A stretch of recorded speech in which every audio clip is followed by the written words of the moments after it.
இந்த உலகத்துல கடைசி 24 மணி நேரத்துல என்ன நடந்துச்சு தெரிஞ்சுக்கலாம் வாங்க. வெஸ்ட் ஆப்பிரிக்கால உள்ள குனியா அப்படிங்கிற கண்ட்ரில உள்ள ஜெனரல் மெமடி டோம்புயா அப்படிங்கிற மிலிட்டரி ஜுண்டா லீடர் பிரசிடென்ஷியல் எலெக்ஷன்ல கிட்டத்தட்ட 80% வாக்கு பெற்று ஜெயிக்கக்கூடிய நிலைமையில இருக்காரு. இத பத்தி தவறா கருத்து எதுவும் பதிவிடக் கூடாது அப்படின்னு சொல்லி குனியா அப்படிங்கிற கண்ட்ரில சோசியல் மீடியாவை பேன் பண்ணி வச்சிருக்காங்க. இந்த தாய்லாந்து கம்போடியா சிவன் கோயில் பஞ்சாயத்துல 3 நாளைக்கு முன்னாடி 2 நாட்டு தலைவர்களும் சந்திச்சு இதுக்கு மேல சண்டை போட வேண்டாம்பா அப்படின்னு பீஸ் நெகோசியேஷன் பண்ணி 72 மணி நேரம் கூட ஆகல. அதுக்குள்ளயும் தாய்லாந்து வந்து கம்போடியாவோட கேப்சர் பண்ணப்பட்ட சோல்ஜர்ஸை விடுவிக்க மாட்டேன், ஏன்னா கம்போடியால இருந்து ட்ரோன்ஸ் வந்து எங்க நாட்டு எல்லைக்கு வருது அப்படின்னு சண்டை திருப்பி ஆரம்பிக்கிறதுக்கு ஸ்கெட்ச் போட்டுக்கிட்டு இருக்காங்க. சைனீஸ் ஆண்டர்பிரனர்ஸ் கண்டுபிடிச்ச ஒரு சிங்கப்பூர் பேஸ்டு மேனஸ் அப்படிங்கிற சொல்லப்படுற ஒரு ஏஐ ஸ்டார்ட் அப் கம்பெனியை இப்ப மெட்டா $3 பில்லியன் கொடுத்து வாங்கியிருக்காங்க 10 நாள் நெகோசியேஷனுக்கு அப்புறம். ஏபி டிலன் அப்படிங்கிற சிங்கர் கூட ஸ்டேஜ் கான்சர்ட் பண்ணிக்கிட்டு இருந்த தாரா சுத்தாரி அப்படிங்கிற இந்தியன் ஆக்ட்ரஸ் அண்ட் சிங்கரை தப்பா போர்ட்ரேட் பண்ணி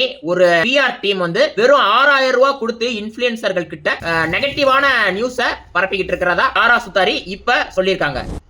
ஹாய் ஃப்ரெண்ட்ஸ், ரத்தினம் வெரைட்டி ஸ்டோர் உங்களை அன்புடன் வரவேற்கிறது.